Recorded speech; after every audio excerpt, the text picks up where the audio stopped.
You know, there's this idea that people have a conscience. And you know what the conscience is. It's this feeling or voice you have in your head just before you do something that you know is stupid, telling you that probably you shouldn't do that stupid thing.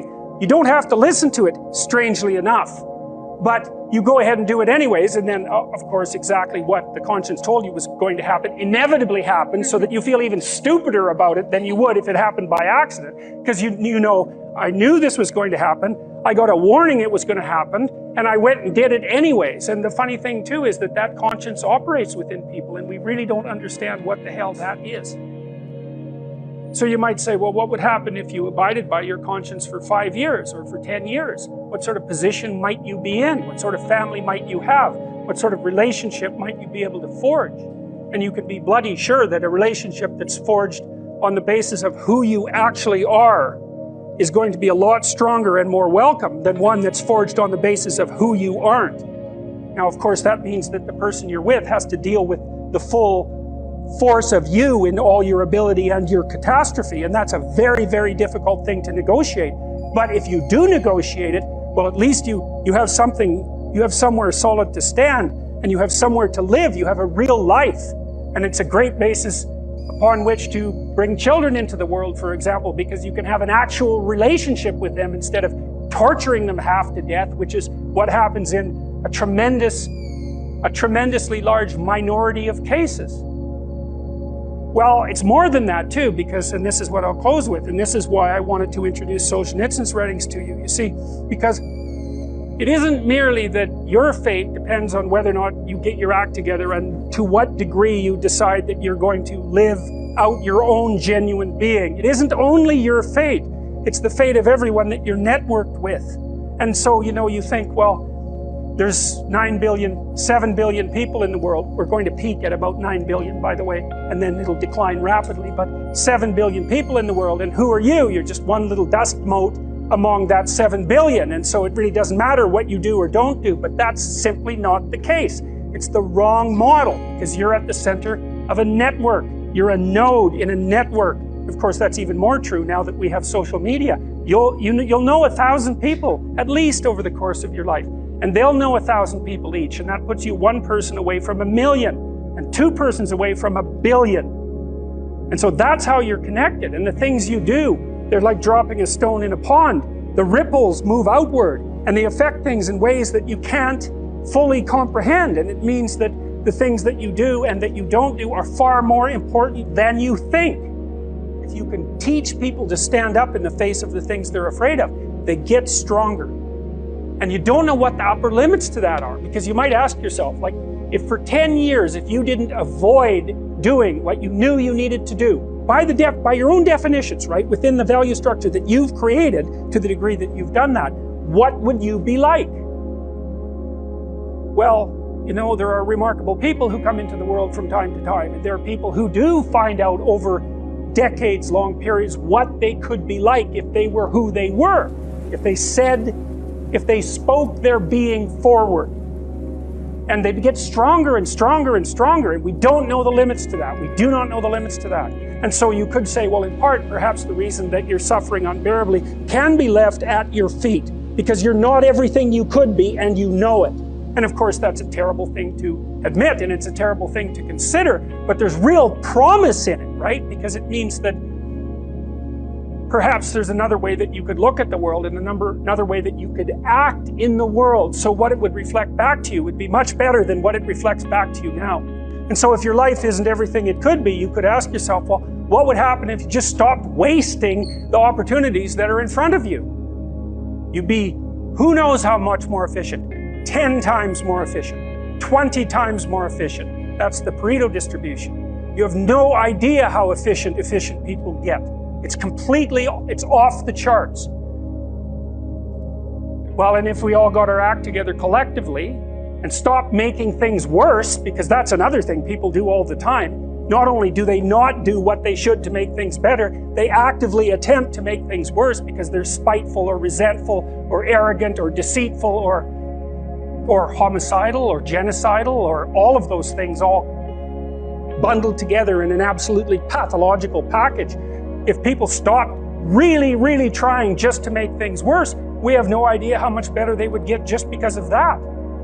So there's this weird dynamic that's part of the existential system of ideas between human vulnerability, social judgment, both of which are major causes of suffering, and the failure of individuals to adopt the responsibility that they know they should adopt. The two major problems that people face, obviously, are suffering, tragedy, and malevolence. And so that's the other thing that you're responsible for, is that you're supposed to look at the capacity for human evil as clearly as you possibly can, which is a very terrifying thing. You know, that causes post-traumatic stress disorder in people that aren't accustomed to it. And in the mythology that's associated with the encounter with evil, it's almost always the case that the entity that does the encountering, even if it does it voluntarily, is hurt by it.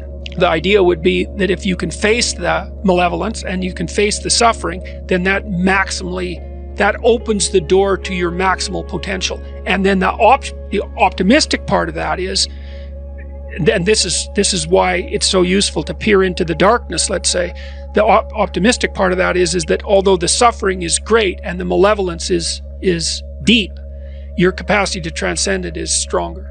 If you set out a path towards a goal, which you want to do because you need a goal and you need a path, because that provides you with positive emotion, right? So you set up something as valuable, so that implies a hierarchy. You set up something as valuable. You decide that you're going to do that instead of other things, so that's kind of a sacrifice, because you're sacrificing everything else to pursue that.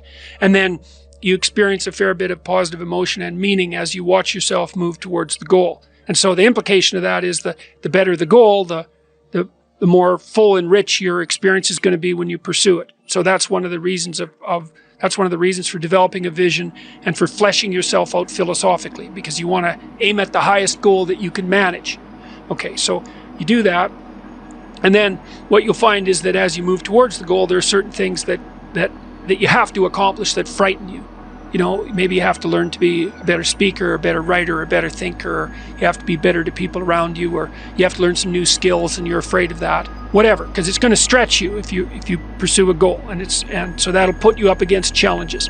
Okay, so all the clinical data indicates, well, the opposite of safe spaces, as Jonathan Haidt has been pointing out, that what you want to do when you identify something that someone is avoiding that they need to do because they're afraid, you have them voluntarily confront it.